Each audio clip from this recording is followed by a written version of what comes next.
Boa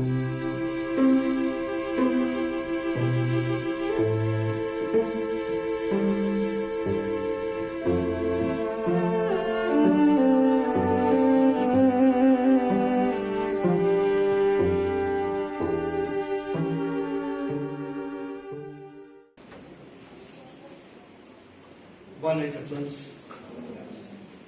Que a paz de Jesus esteja conosco. Era um final de tarde na Galileia. Jesus saía de sua casa e viu uma multidão rodeando o mar. Ele então subiu ao barco e, tentando calar a ânsia daquelas pessoas sofredoras, entristecidas, sem esperança, segundo consta em Mateus capítulo 13, versículos de 1 a 9, ele subiu ao barco e então contou uma das parábolas mais lindas que talvez alguém já podia ter contado. Começa ele dizendo: saiu aquele que semeia a semear. E enquanto semeava, algumas sementes caíram ao longo do caminho. Os pássaros do céu vieram e comeram. Uma outra quantidade caiu no solo cheio de pedras, com pouca terra. Logo a semente germinou. Veio o sol e, como ela não tinha raízes, secou.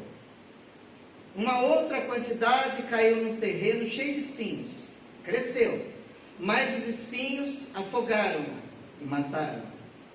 Uma outra quantidade caiu num terreno fértil, próspero, em que as sementes, umas rendiam 30 por 1, outras 60, outros 90.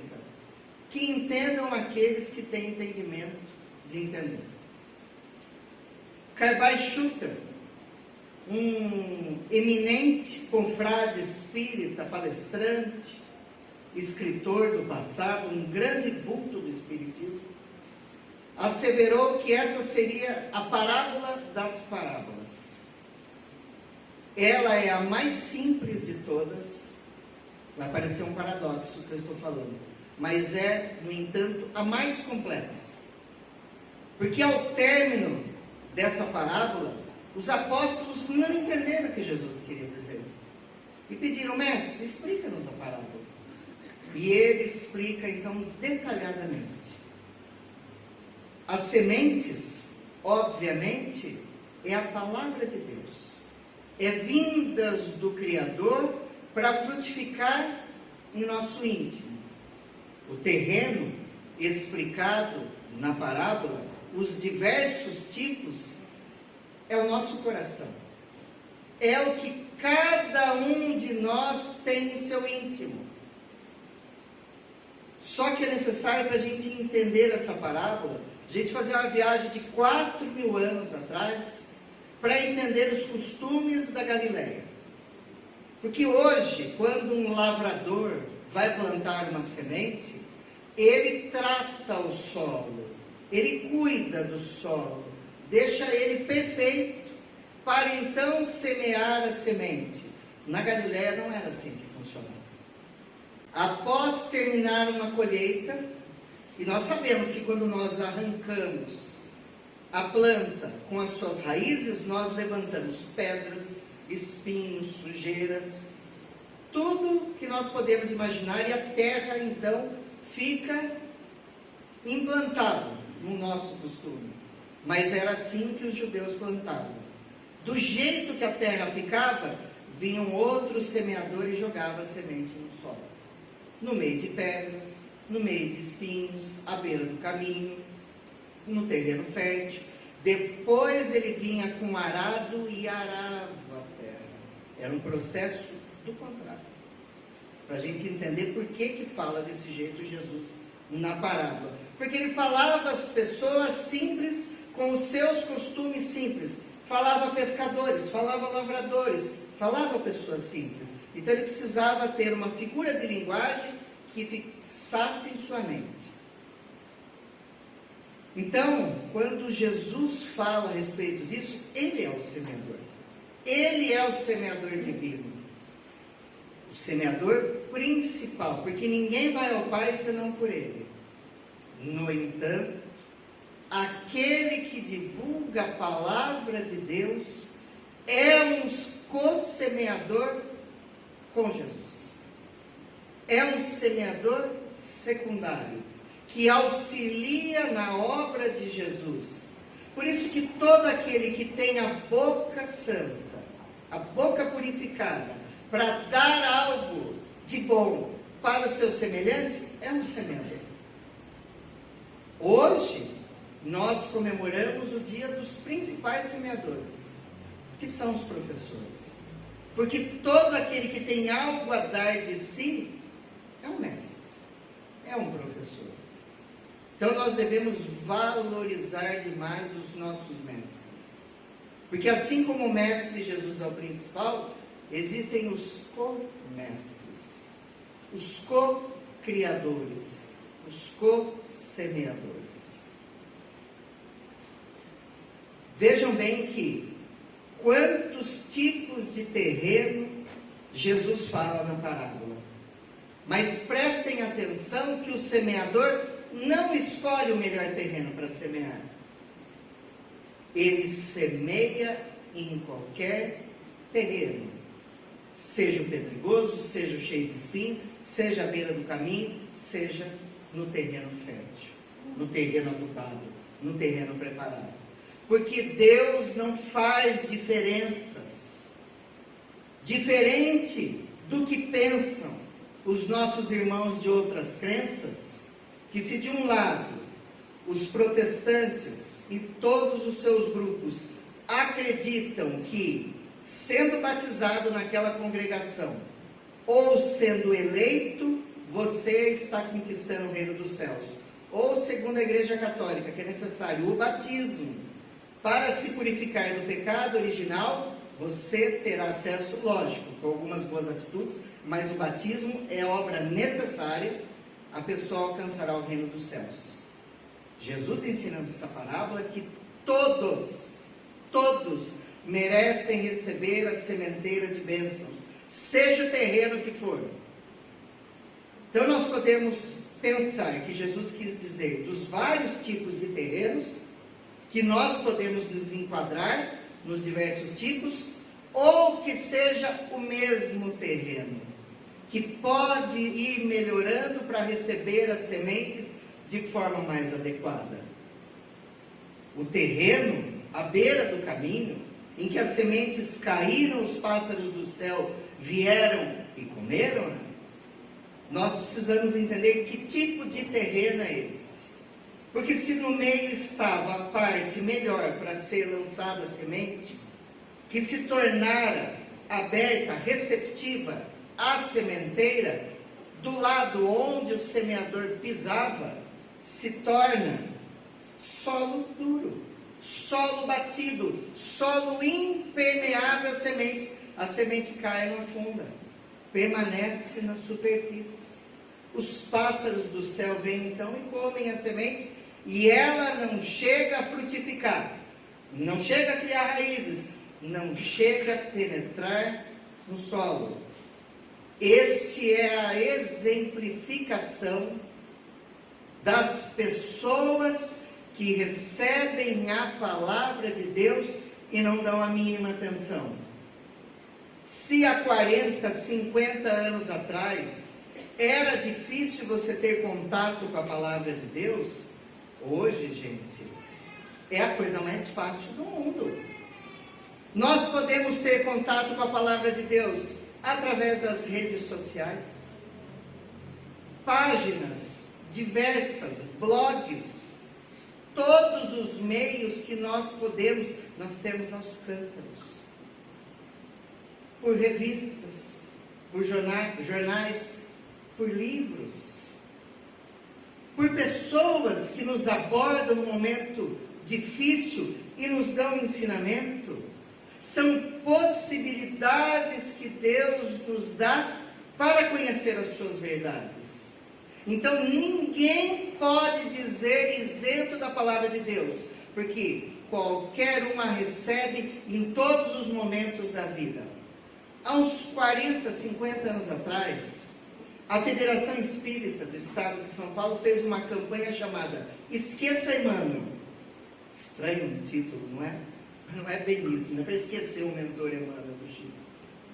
O objetivo era você esquecer o livro de Emmanuel em algum lugar sem querer, para quem sabe a pessoa ler. Por exemplo, você está na sua casa, você é espírita, tem outras pessoas refratárias, e aí você sabe que a pessoa vai muito ao banheiro, vai muito à cozinha, ou vai muito no cômodo, você vai lá e esquece Emmanuel, esquece o livro. Aí a pessoa passa, olha uma vez, olha duas, olha três, fala, eu vou resolver, deixa eu ler esse livro. E pegava e lia. Eu conheço um amigo meu que se tornou espírita assim. A mulher dele deixava o livro no banheiro. Ele ia, olhava, eu quero ler essa coisa. Na segunda vez olhava, na terceira ele começou a curiosidade, né? Quer comer. Na quarta vez ele pegou o livro e começou a ler. Tornou-se espírita. Assim, é a semente jogada. Jogou uma, jogou duas, jogou três, jogou quatro, os pássaros vieram comendo. Na quarta, quinta vez, ele leu, entendeu, porque quem conhece a doutrina espírita se apaixona. E nunca mais é a mesma pessoa. Não aquele que lê assim, aquele que lê, que entende. Eu conheço muitas pessoas que leem a doutrina espírita assim, pegam um romance ou outro, daqueles sem sal, sem açúcar, dá uma lidinha, já entendi o espiritismo, compreendi a reencarnação. Compreendeu nada, é passado por cima. É preciso mais. Aquilo é só para fustigar. É a mesma coisa que assistir o Nosso Lar, ou assistir a novela Viagem. A pessoa termina de assistir, torneio espírita. Não, fustigou. Você precisa ler para entender, porque você viu superficialmente do que trata a doutrina. Mas para entender a base e a estrutura da doutrina, é necessário estudar, ler as obras básicas, ler a introdução do Espiritismo, que é o Espiritismo, que foi lançado em 1859, livrinho fininho, que você lê em 3, 4 dias. Fácil, dá para entender a estrutura do Espiritismo.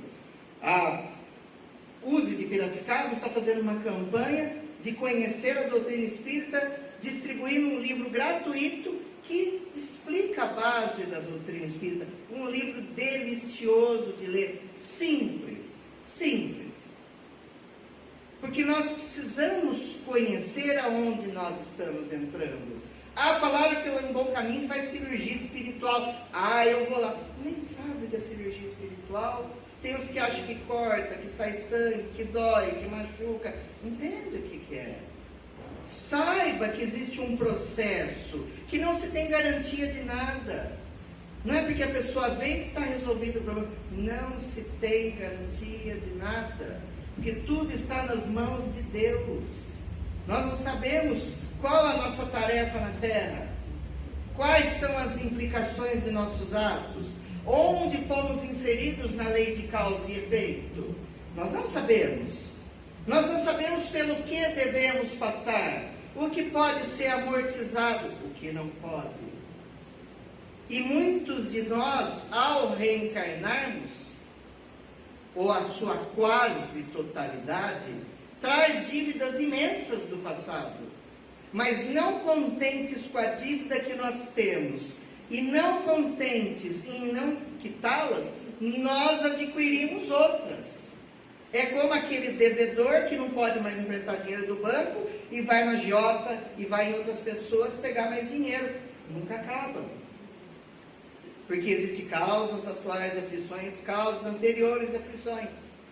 Por isso precisamos conhecer a doutrina para entender aonde nos inserimos. Por que passamos por esse ou aquele tipo de sofrimento? Por que sofremos? Por que a dor? Por que uns bem-aventurados e outros não são? Por que Jesus? Quem foi Jesus? Quem é Deus? Qual é a forma de comunicação com os espíritos? O que é a mediunidade? A vida em outros planetas? E aí, por diante, dúvidas que somente a doutrina espírita as responde em sua totalidade.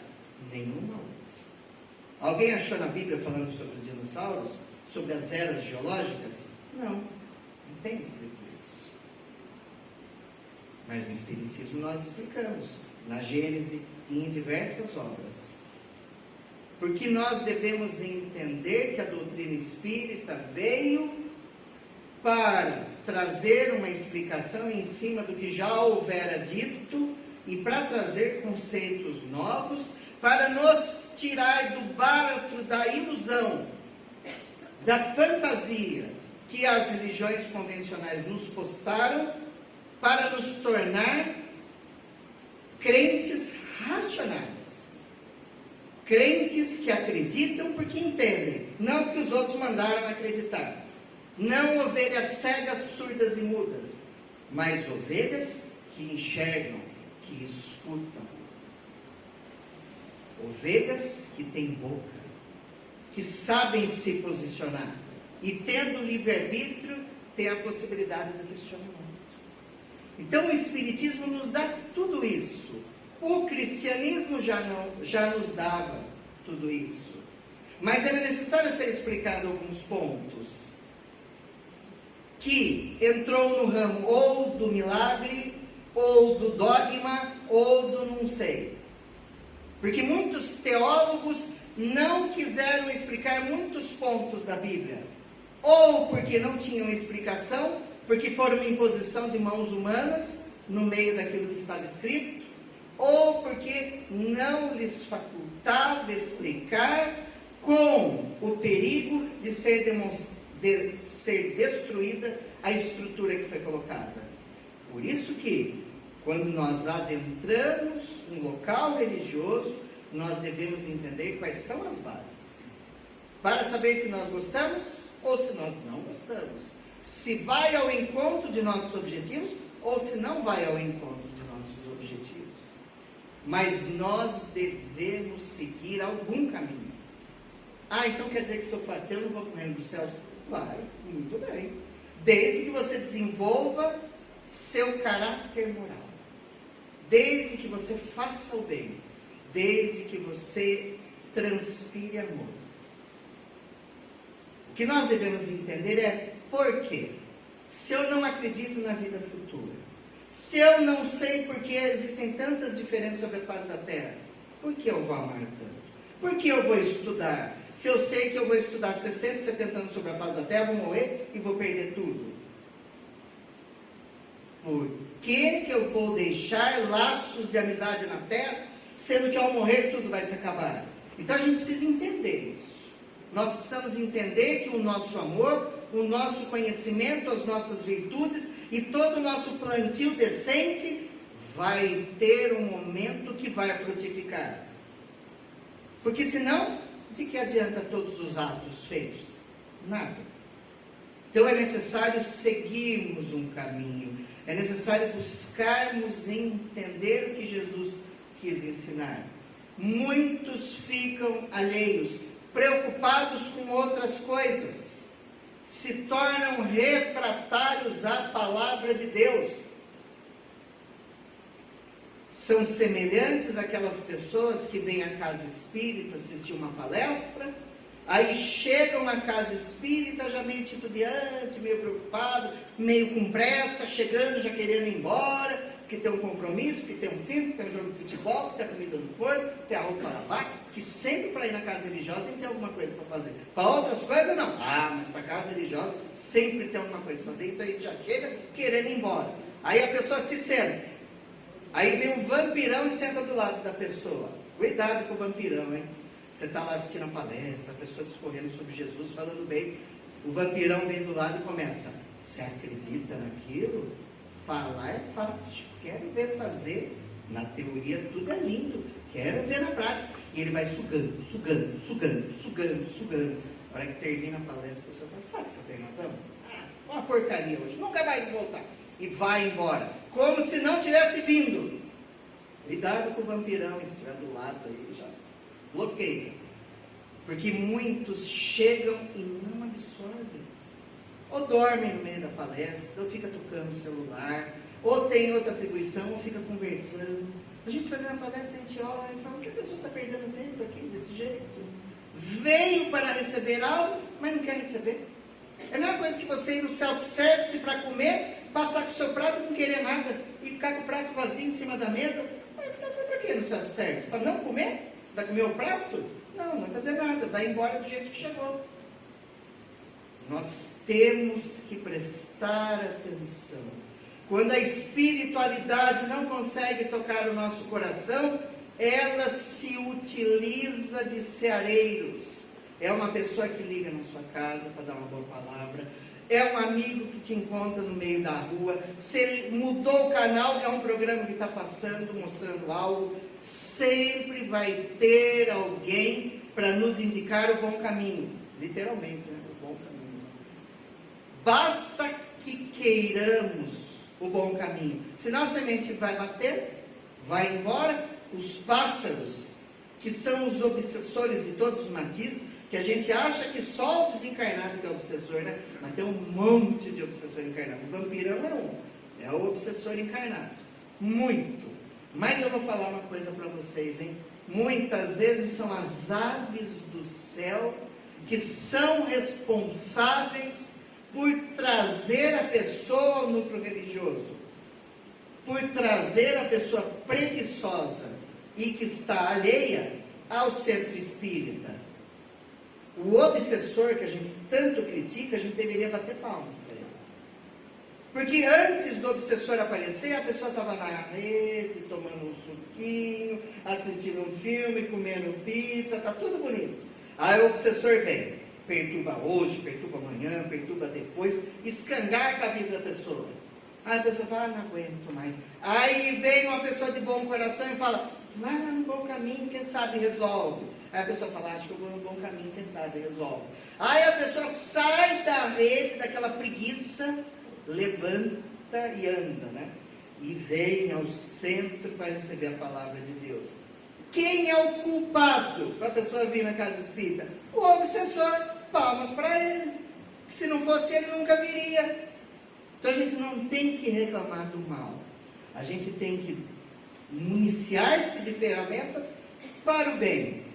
Porque as pessoas que vivem uma vida inteira no endurecimento de coração, impermeáveis às palavras divinas, elas só têm um recurso para sair dessa sofreguidão. Sofreguidão. Sabe qual é? A dor. Quando a dor vem, o orgulho é destruído. A antipatia vai embora. Todos aqueles vícios caem por terra. E a pessoa vai em qualquer lugar para buscar auxílio. Infelizmente, mas nós temos opção. Nós temos opção.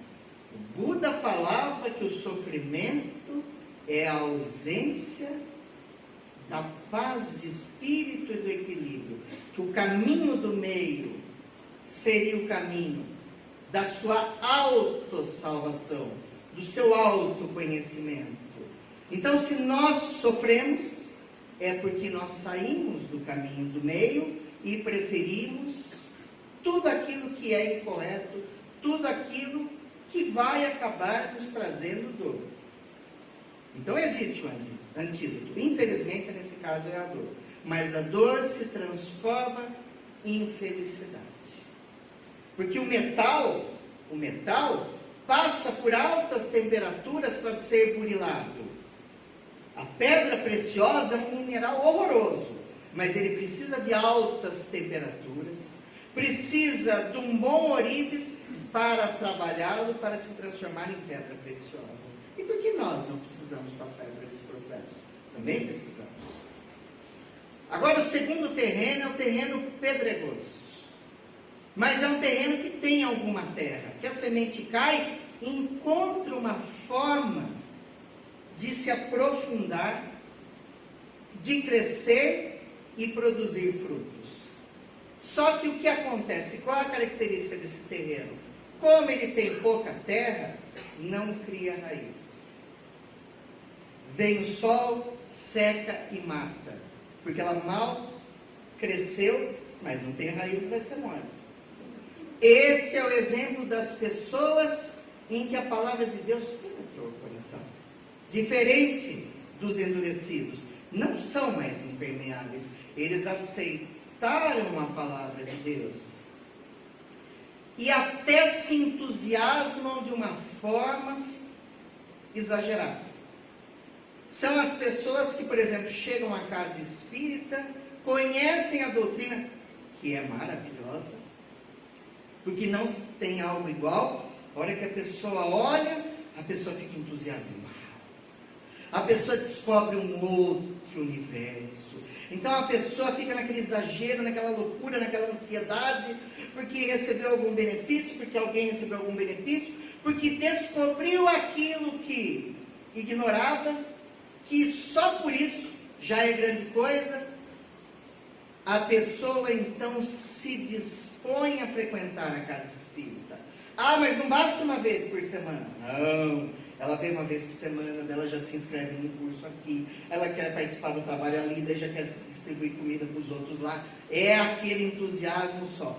Quando eu vejo trabalhadores, pessoas iniciantes na casa espírita, tendo essa atitude, eu fico arrepiado. Porque eu sei que em pouco tempo vão abandonar tudo. Porque foi muito exagerado no começo, não teve jeito de raciocinar.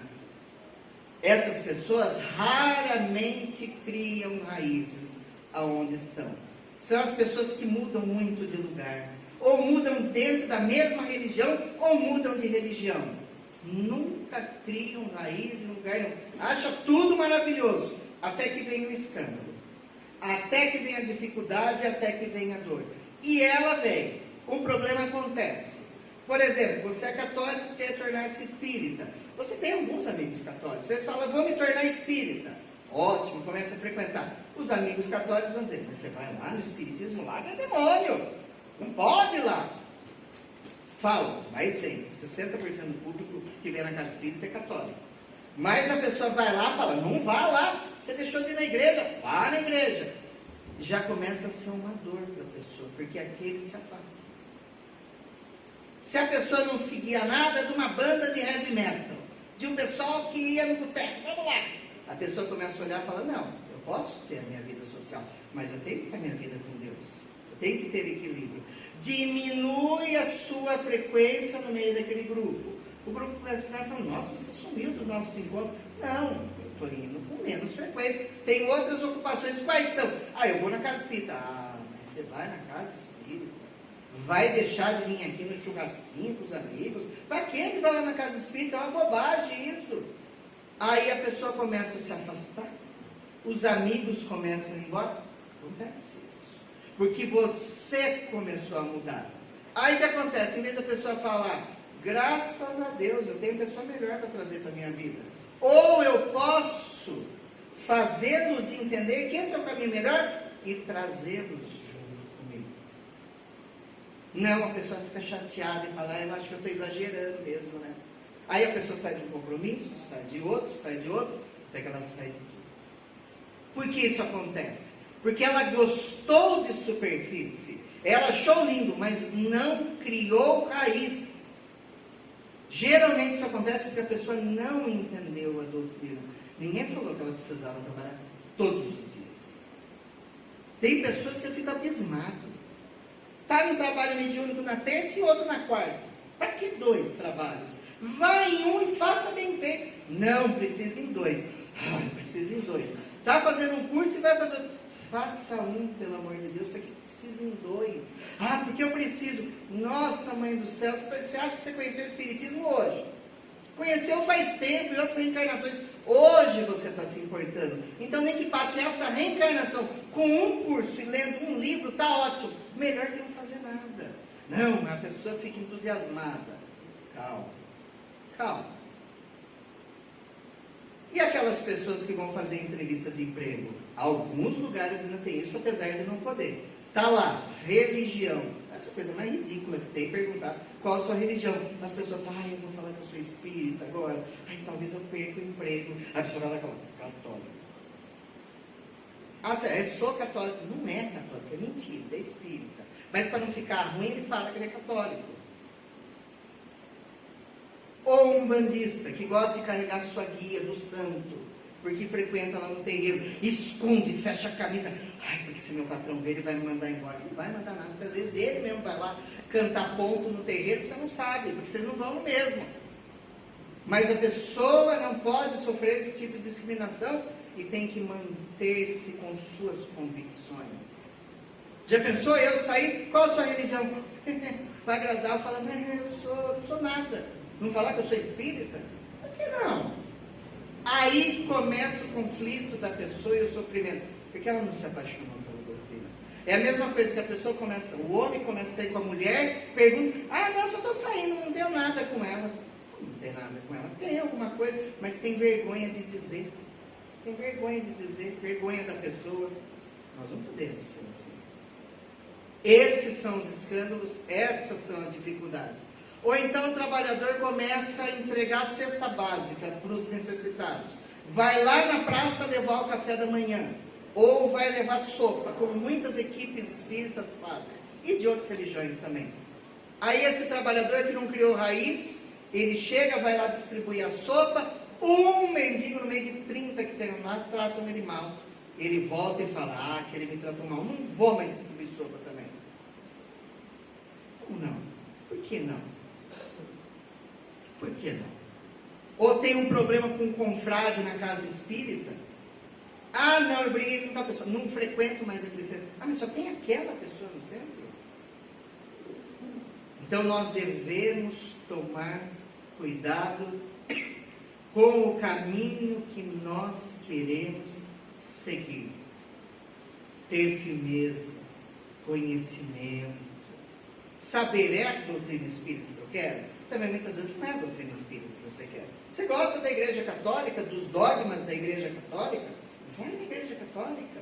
Mas eu quero lá no bom caminho, vou fazer cirurgia, tenho que me tornar espírita. Não tem que se tornar espírita para vir fazer cirurgia aqui, para receber o benefício. Nós atendemos espíritas e não espíritas.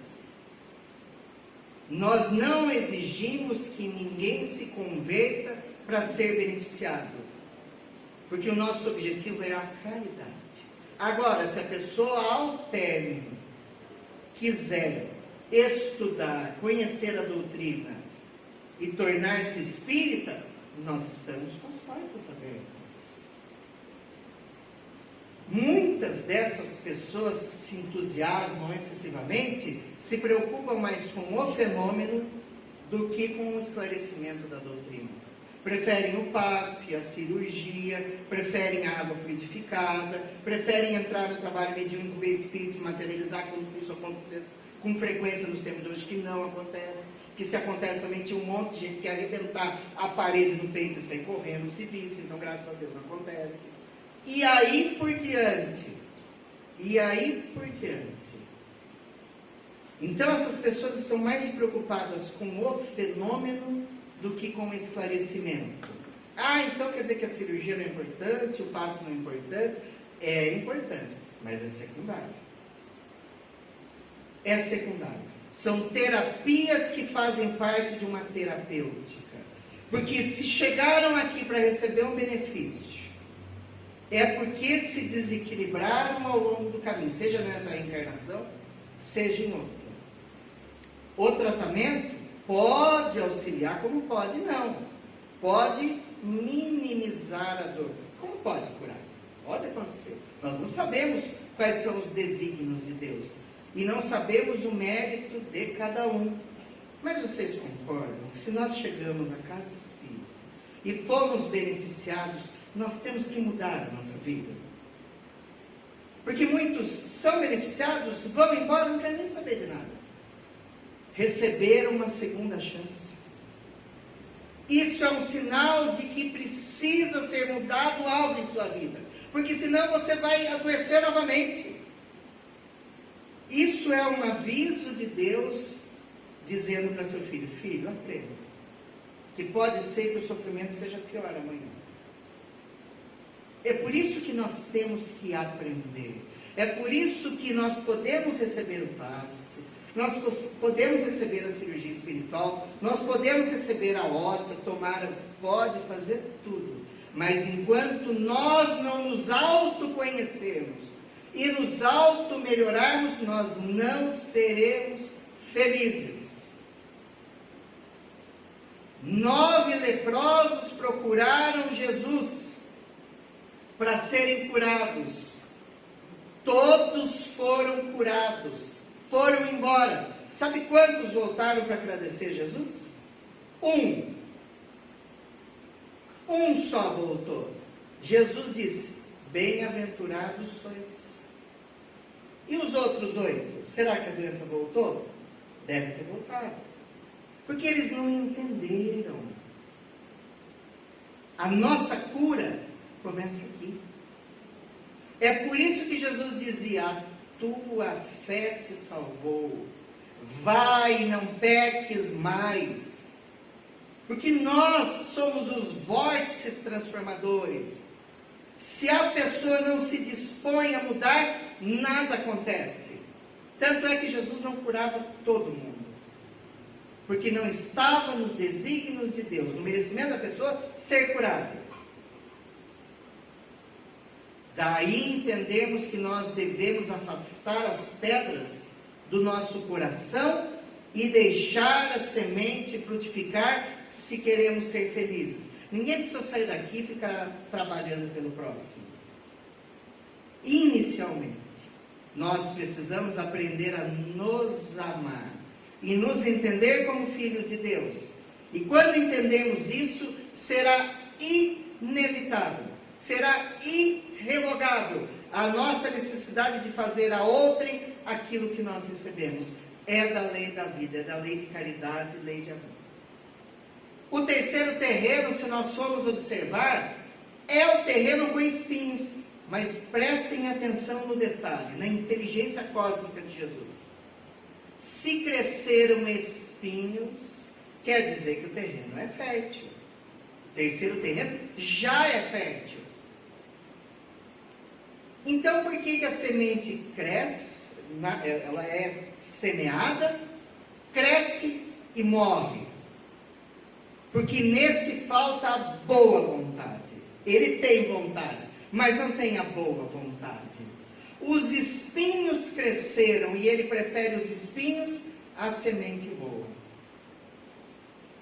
Esta é a exemplificação daqueles que conhecem a doutrina espírita, ou qualquer núcleo religioso, mas como nós estamos na casa espírita, falo da doutrina espírita. São aqueles que conhecem a doutrina espírita, ao contrário dos anteriores. Não é aquela exaltação exagerada, mas a pessoa conhece, estuda, se aprofunda. A semente aprofundou. Ela se decide, então, como foi beneficiado, a beneficiar. E se torna um ceareiro. Porque a sementeira começa a crescer. Antes de ser abafada, ela cresceu bastante, até ser abafada pelos espinhos e morrer. Então, ela começou a dar frutos. Só que os espinhos mataram. Então, são aquelas pessoas que entenderam a doutrina, que trabalham na doutrina, mas os interesses do mundo matam sua convicção religiosa. E vocês podem prestar atenção que Jesus usa o mesmo exemplo na parábola do festim de bodas. Que a parábola do festim de bodas, ele disse que um rei preparou uma festa de casamento para o seu filho. Mandou chamar os primeiros convidados, esses não aceitaram aí. Mandou chamar os segundos convidados, uns foram para a sua casa de campo, outros para os seus negócios, também não aceitaram aí no banquete divino. É a mesma coisa daquele que recebeu a semente no meio dos espinhos. Ele está trabalhando, está tudo bem, até que os prazeres, os entretenimentos ou o trabalho excessivo façam com que ele desista do trabalho para com Deus. Quantas pessoas que trabalham, está lá com aquele empreguinho seu, ganhando mais ou menos, tem tempo de vir à casa espírita, traz a família, vem cotidianamente, vem 2, 3 vezes por semana, ou trabalha em casa, faz o evangelho no lar, está tudo bem. De repente ele é promovido. A empresa exige mais dele, ou então ele arranja um segundo emprego, porque ele precisa ganhar mais dinheiro para dar mais conforto para a família. O que acontece? Aumentou o tempo de trabalho, diminui o tempo de Deus. E aí, como se não bastasse, como ele ganha mais dinheiro, ele tem mais possibilidade de viajar, de passear, porque tem mais dinheiro. Aí ele fala, agora não tem mais tempo para Deus, mas tem para o mundo. Não que nós não possamos nos divertir, não que nós não possamos passear, não que nós não possamos viajar, mas alto lá, gente. Tem gente que faz isso todo mês, todo dia, toda noite, e não tem sossego, que a pessoa até cansa, é fruir até acabar as forças, mas não tinha essa energia para com Deus, né? Não tinha essa energia para trabalhar por Jesus. Porque nós somos tão energéticos, tão fortes para o mundo e pouco para com Deus. Aí no final das contas sofremos e reclamamos que Deus não nos ama, que Jesus nos abandonou, que a nossa crença é fraca.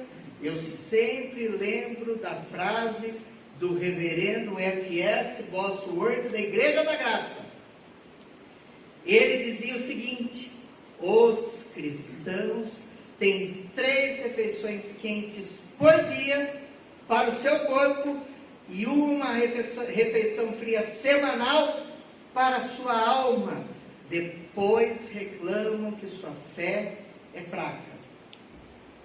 Eles enfraqueceram, porque para o corpo, para a matéria, nós alimentamos ela bastante.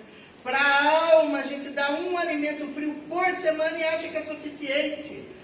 Eu vou lá na casa espírita, tomara que o palestrante vai rápido, mas é aquele demora. Se for uma meia hora, dá tempo de ir para casa, eu janto cedo, eu durmo cedo. Mas então não venha à casa espírita, filhinho, liga um filme em casa, assista. Você não precisa vir na casa espírita. Tem pessoas que para chegar aqui no Bom Caminho moram do outro lado da cidade, demoram meia hora para chegar aqui no centro. Aí chega aqui o palestrante fala 15 minutos, ele demorou mais para vir para o centro do que para aproveitar a doutrina. Adiantou o quê? Para que tanta pressa? Para que ir no local se você não tira nada de positivo daquele local? Agora, essa situação daqueles que receberam a semente do espinho é pior. Que é a pessoa que se voluntariou a trabalhar por Jesus. Que a semente começou a frutificar, ela conhece, ela não é ignorante. É como Jesus asseverou, a cada um será dado segundo suas obras. Quanto mais receberes, mais lhe será cobrado. Receberam muito. E o que fizeram com esses talentos? Enterraram ou multiplicaram os talentos? Por exemplo, eu, que faço mais de 100 palestras por ano, que participo de programa de rádio, que dou aula na casa espírita, que participo de trabalho mediúnico, de repente eu falo assim, não quero mais, vou ficar em casa dormindo. Vocês acham que com o tanto que eu recebi, porque eu mais recebi do que dei, eu de repente falo, não vou fazer mais, Jesus vai ficar super contente, nossa, vai soltar rojão no céu, capaz de ele chorar, lágrimas profundas, porque a pessoa tem muito a dar e não dá porque é egoísta. É só essa palavra que indica esse que não quer dar de si. Egoísmo. Egoísmo. Se você se voluntariou, se você diz que se dedica a alguma coisa, dê o seu melhor. Eu dirigi um trabalho mediúnico que tinha 25 pessoas. Um belo dia eu fiz uma reunião com eles, porque dos 80 trabalhos que tinha no ano, tinha gente que tinha voltado 45. Como assim? Menos foi do que foi. Ou porque vai viajar, porque vai na festa de aniversário, ou porque está com gripe, ou porque está com febre. Nunca pode ir. Faltou. Está fazendo o que no trabalho mediúnico? É óbvio que ninguém gostou. Sabe o que aconteceu? Eu saí do trabalho. Eu saí, porque eu estava incomodado com a situação. Estava tudo muito feliz. Aí nós devemos entender, eu vou para participar, mas eu não vou? Então o que eu estou fazendo? É a mesma coisa que os trabalhadores aqui do Bom Caminho, eles têm tudo reservado, quem vai aplicar o passe, quem vai fazer cirurgia, quem vai fazer isso, quem vai fazer aquilo. Se faltar dos 20 trabalhadores numa noite, que eu não sei quantos são, se 5 faltar, acabou. Imagina que no centro espírita está reservado 10 ou 12 passistas numa noite. Lá na União Espírita, chega lá 400 pessoas para assistir a palestra. Naquele dia, em vez de vir os 10 ou 12 passistas, vem 6. Já aconteceu isso. A casa está cheia, tem pouco passista para aplicar o passe. Eu fui lá ajudar. 40 minutos aplicando o passe, gente. Ah, mas a energia dos espíritos faz com que você não faz nada, porque eu vou ficar de pé aplicando o passe. Depois de 40 minutos a perna já não aguenta mais, fica assim, bambiando. Porque faltaram 6. Tem um déficit. Tem um déficit. Ah, os espíritos, eles dão uma energia, dão fluido. Mas isso é o esforço nosso de cada um. Por isso é que quando eu desfalco, eu causo um problema. Imagina se eu faltasse hoje aqui na palestra, e não tivesse outro para fazer, eles iam ter que colocar vídeo aqui. Alguém ia ter que falar uma página do Evangelho, 20 minutos, para tentar solucionar aquele espaço que ficou vago. Eu conheço casos espíritas que chegou o palestrante, não avisou, eles não tinham ninguém para fazer a palestra, eles aplicaram o passe, descansou um pouco e foi embora. Como assim? Isso é um absurdo acontecer. Isso não pode acontecer. Porque nós temos responsabilidade. E para isso, nós devemos ter amor ao que fazemos. Se os espinhos são maiores, gente, a gente não vai para frente. A gente não consegue os nossos objetivos. É por isso que chega uma hora que a semente cai no terreno fértil. Graças a Deus. Mas olhem, quanta perda de semente que teve, hein? Porque de 100%, apenas 25% das sementes na parábola de Jesus encontraram terreno fértil. Os outros 75% morreram, gente. É o exemplo da nossa terra. Apenas 25% recebe a semente. Os outros 75% está preocupado em ganhar bastante dinheiro para enfiar no bolso, para quê? Para morrer amanhã e o dinheiro ficar com os herdeiros e se matarem. Ou então para viajar, para passear, exageradamente. Ou então para ficar sem fazer nada em casa. Porque a semente morre. Mas Deus deixa de enviar as sementes para o semeador semear? Não deixa. Porque Deus nos ama. E mesmo no solo fértil, vejam que Jesus diz que algumas sementes rendem 30%. Outra semente rende 60%. Outras 90%. Ele não falou que toda semente vai render 100%. Porque existe um ditado que diz que é muito fácil saber quantas sementes tem um fruto, mas é impossível saber quantos frutos existem na semente. Não tem como saber. Quando você planta, você não sabe quantos frutos darão.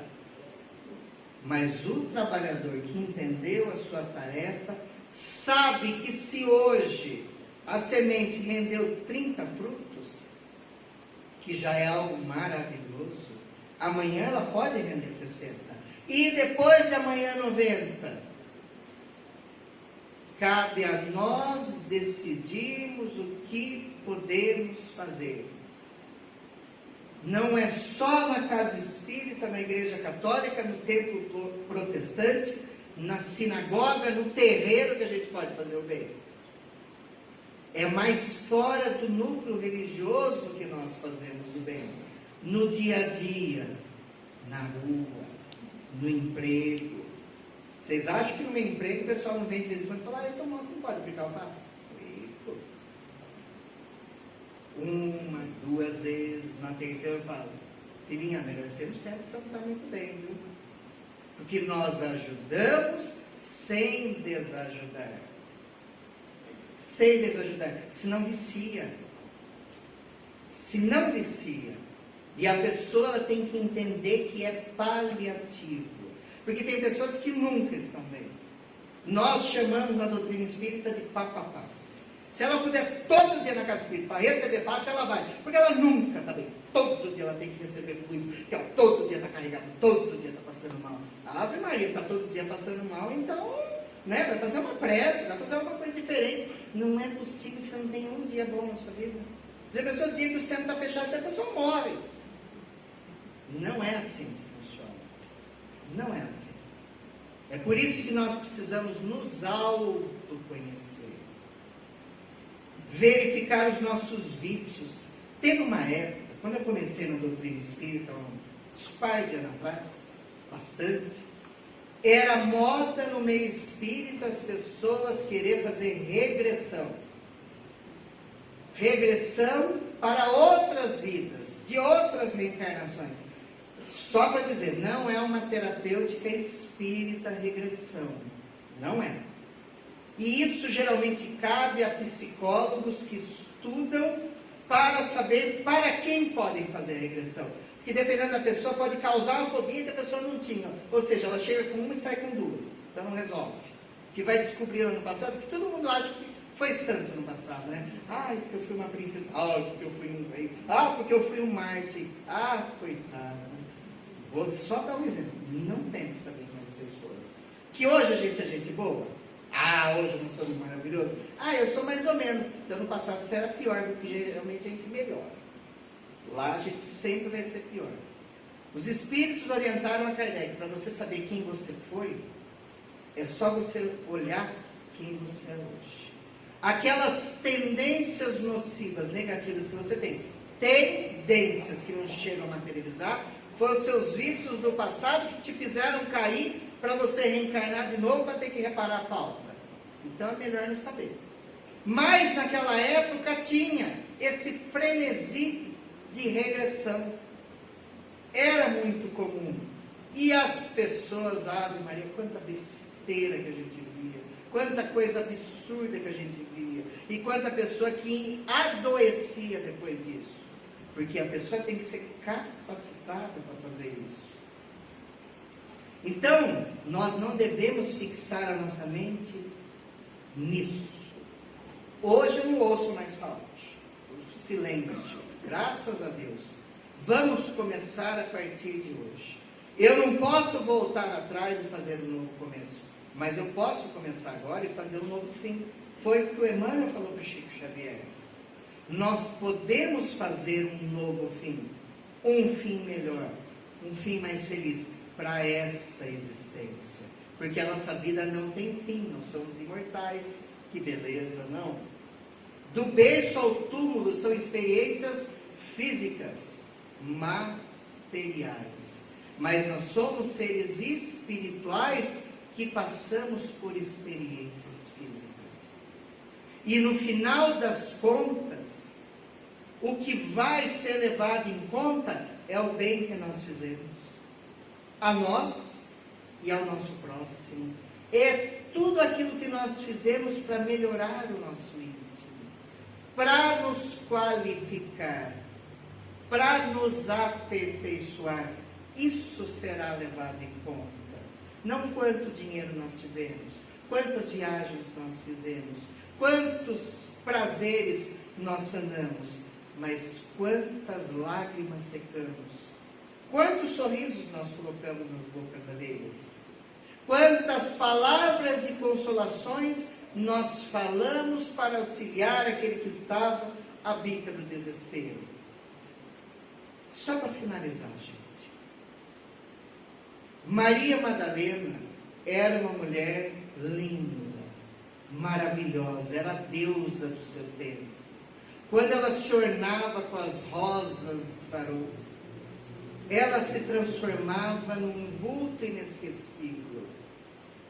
Na Galileia, na Judéia, ela era uma mulher marcante, que se dedicara ao próximo na sua tarefa da prostituição porque for abandonada pelo marido, for atraiçoada pelo marido. Mas a partir do momento que ela conheceu Jesus, tudo modificou dentro do coração dela. Ela se transformou que ninguém acreditava em sua transformação. Tanto é que o dia que ele foi na casa do doutor da lei fazer uma refeição e não lhe oferecer uma bacia d'água para lavar os pés, que era a tradição na Judéia, ela entrou na casa porque queria conversar com Jesus. Molhou os pés de Jesus com suas lágrimas e os enxugou com seus cabelos. Conhecem alguém que fez isso? Quando Pedro questionou que ele atendia uma prostituta, Jesus disse: você conhece alguém que lavou os seus pés com suas lágrimas e os enxugou com seus cabelos?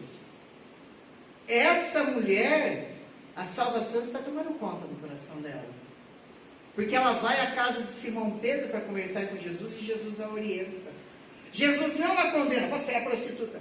Jesus não faz isso. Porque quem condena não quer saber a causa do mal. Só se preocupa com o efeito. Quem quer saber a causa do mal, pergunta: o que está acontecendo com você? Foi o que Jesus fez. Ele não a condenou. Ele não a repreendeu. Apenas disse: Maria, segue um caminho melhor. Ele disse a ela: e o bom pastor sum, eu sou o bom pastor. E o bom pastor não se esquece de suas ovelhas. Maria vai ser mãe de muitos filhos, porque a maternidade é divina. Ela disse: ah, mestre, meu ventre foi varado muitas vezes, eu não posso ter filhos. Aí ele disse a ela: Maria, seja mãe dos filhos que não têm mãe e das mães que não têm filhos. Auxilie os pobres e necessitados de todos os tipos. Vai e sede o complemento de minhas palavras. Ela falou: então me leva contigo, Jesus. Ele falou: agora não. Agora eu não posso. Ela muda a sua vida totalmente, porque a semente caiu no terreno fértil. E começou a dar frutos, até que Jesus é morto. Os apóstolos o abandonam, ela não o abandona, tanto que ela é a primeira a vê-lo em materialização após a saída do túmulo. Não foram os apóstolos, foi ela que o viu. Falou aos apóstolos, eles não acreditaram, porque ela era mulher, porque ela era prostituta. 2 pecados naquela época. Ela então ficou na Judéia, não sabia o que fazer, ficou em Jerusalém. Os apóstolos não queriam levá-la com eles, porque ela era mulher e ex-prostituta. E ela ficou perdida. Até que chegaram alguns leprosos na cidade, procurando Jesus. Jesus então estava no coração dela. E ela disse: quem vocês procuram? Ah, procuram aquele homem que cura todas as doenças. Ela responde: vieram tarde, mataram ele. Aí então ela diz: vou falar para vocês de Jesus. E fala a noite inteira de Jesus para aqueles leprosos de todos os tipos, adultos, crianças, idosos, sofredores. Logo pela manhã o exército romano vem e expulsa os leprosos da cidade. Ela diz: eu vou com eles, é minha família. Vai com eles ao vale dos leprosos. Fala para eles a respeito de Jesus todas as noites, até que ela começa a ver algumas manchas na pele. Vê uma mancha no seio quando ela se banhava na cachoeira. Toca, limpa, não sai. Pega uma pedra e crava, não sente dor alguma. Ela levanta as mãos para os céus e diz: nós os leprosos. Nesse momento ela se auto-perdoava de suas faltas e a semente dava frutos, 98 por 1. Ela então prega a eles até ficar adoecida, envelhecida. Já não era mais aquela mulher linda por fora, ela era linda por dentro. Ela decide então procurar Maria e João, que em Éfeso montaram uma outra casa do caminho para atender os necessitados. Ela então viaja 4 dias e 4 noites, sofrendo, caindo, desmaiando, crianças apedrejando e aí por diante. Quando ela chega às portas de Éfeso, ela desmaia. Mãos amigas levam-na até a casa de Maria, mãe de Jesus, e de João Evangelista. tratam, ela acorda e diz: Maria, João, fecha os olhos para não mais abri-los. Ela então se desdobra na desencarnação e se vê no mar da Galileia, onde Cristo pregava ela nova, bonita. Quando ela vê uma luz cortando as ondas do mar, ela então fica com os olhos bem abertos e vê que é Jesus com a sua luz em sua direção. Ela diz então: Rabone, que quer dizer mestrinho. Ele diz: Iobono pastor sum, eu sou o bom pastor, e o bom pastor não esquece de suas ovelhas. Ele abre os braços, ela vem correndo, o abraça. Ele diz: agora sim, Maria, você pode ir comigo. E ela vai, para tornar-se um dos espíritos mais puros do reino dos céus, porque as sementes encontraram um terreno propício. Nós não podemos fazer o mesmo? Muito obrigado a todos. Que Deus abençoe.